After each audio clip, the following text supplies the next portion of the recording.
नमस्कार बंधुरा माम्पिर किचेन चैनेले तुम्हारे सबाइके अनेक अनेक स्वागत। आज के बानाबो तेलापिया माछेर सर्षे बाटा दिए झाल। खूबी कम उपकरणे एबं खूबी सहज पद्धतिते बानाबो। तो स्किप ना करे पुरो भिडियोटा देखो आमी की उपकरण नियेछि एबं केमन भावे एई तेलापिया माछेर रेसिपिटा बानालाम। तेलापिया माछेर सर्षे बाटा दिए झाल रेसिपि बानानोर जोन्नो प्रथमेई तेलापिया माछटाके एखाने धुए भालो करे लबण एबं हलुद माखिए रेखेछि।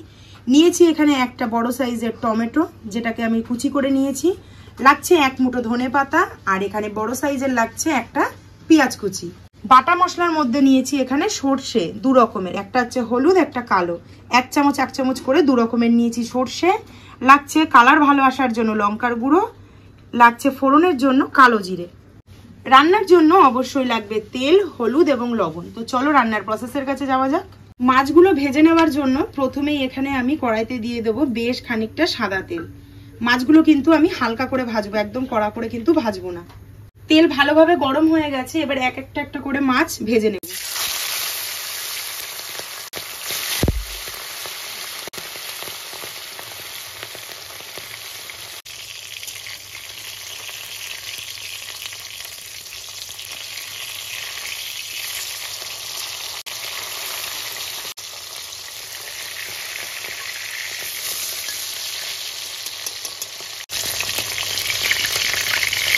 মাছ হালকা করে ভাজা হয়ে গেছে, এবার মাছগুলো তেলের থেকে তুলে নেব।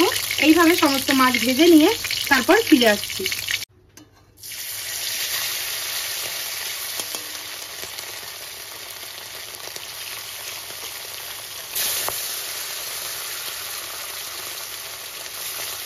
মাছ ভেজে তুলে নিয়েছি, ওই তেলে দিয়ে দেব হাফ চামচ কালো জিরে ফোড়নে।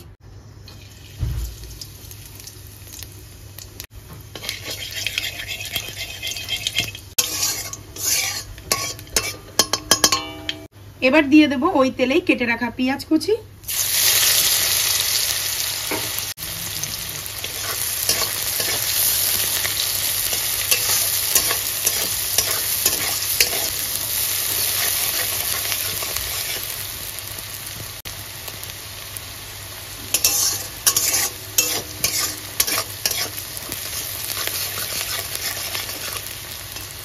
পেঁয়াজটা হালকা নাড়াচাড়া করে নিলাম, নিয়ে এবার দিয়ে দেবো কেটে রাখা টমেটো। দিয়ে টমেটো এবং পেঁয়াজ একসাথে ভাজা ভাজা করে নেব।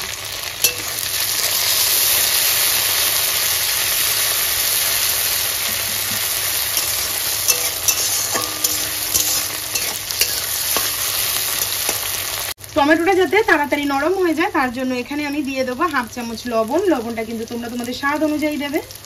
দিয়ে দিলাম হাফ চামচ হলুদ গুঁড়ো, দিয়ে দিলাম এক চামচ লঙ্কার গুঁড়ো। গ্যাসের ফ্লেমটাকে মিডিয়ামে রেখে এবার সমস্ত মশলাকে খুব ভালো করে কষে নেব।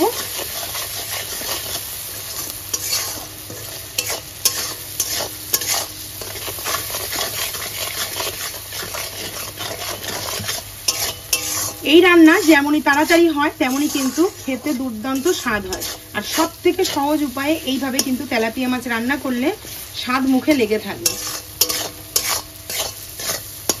এখানে 2 মিনিট মতো লো ফ্লেমে দেখো ভেজেছি পেঁয়াজটাকে, টমেটোটাকে একদম কিন্তু গামাখা হয়ে এসছে। এই পর্যায়ে দিয়ে দেবো আমি বেটে রাখা সর্ষে। দিয়ে দেবো সর্ষের বাটি ধোয়া অল্প পরিমাণে জল।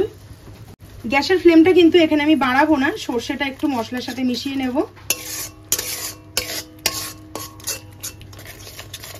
এবার দিয়ে দেবো জল। এখানে আমি 250 ml জল ব্যবহার করলাম, যেহেতু মাখা মাখা হবে রান্নাটা। এবার গ্যাসের ফ্লেমটাকে বাড়িয়ে সমস্ত মশলা ঝোলের সাথে খুব ভালো করে নাড়িয়ে নিলাম।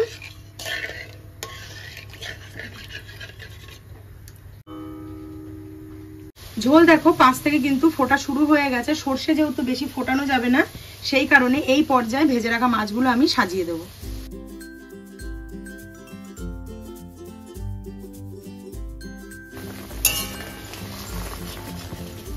সর্ষে বাটার এই রেসিপিটা কিন্তু একটু গামাখাই খেতে ভালো লাগে। তো মাছ সেদ্ধ হওয়ার জন্যই আমি এতটুকু পরিমাণে কিন্তু জল দিয়েছি। এর থেকে বেশি জল দিলে সর্ষে ফুটলে সেই ঝোলটা কিন্তু পুরো তেতো হয়ে যাবে।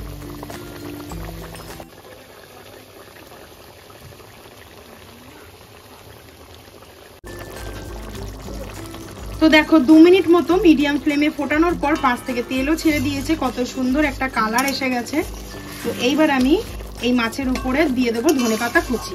মাছের ঝোল কিন্তু রেডি হয়ে গেছে।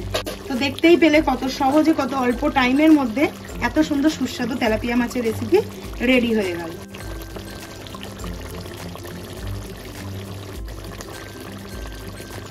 ধনেপাতা দিয়ে বেশিক্ষণ আর ফোটাবো না, এবার গ্যাসের ফ্লেমটাকে একদম সিম করে দিলাম, মানে লো করে দিলাম।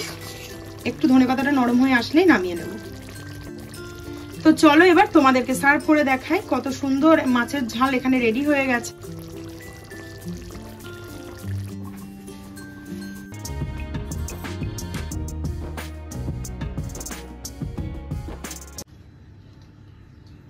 তাহলে কত সহজে এবং সুন্দর পদ্ধতিতে এরকম লোভনীয় একটি মাছের রেসিপি শেয়ার করলাম তোমাদের সাথে। যদি রেসিপিটি ভালো লেগে থাকে অবশ্যই একটি করে লাইক করে দিও। যারা নতুন বন্ধুরা আমার চ্যানেলে আমার এই ভিডিওটি দেখছো তারা অবশ্যই চ্যানেলটিকে সাবস্ক্রাইব করে নিয়ে পাশে থাকা বেল আইকন প্রেস করে দেবে, যাতে আমি কোনো ভিডিও ছাড়লে সবার প্রথম নোটিফিকেশন তোমাদের কাছে পৌঁছে যায়। আজকের মতো ভিডিওটা এখানেই শেষ করলাম। সবাই সুস্থ থেকো, সাবধানে থেকো। দেখা হচ্ছে খুব শিগগিরই নতুন একটি ভিডিওর সাথে।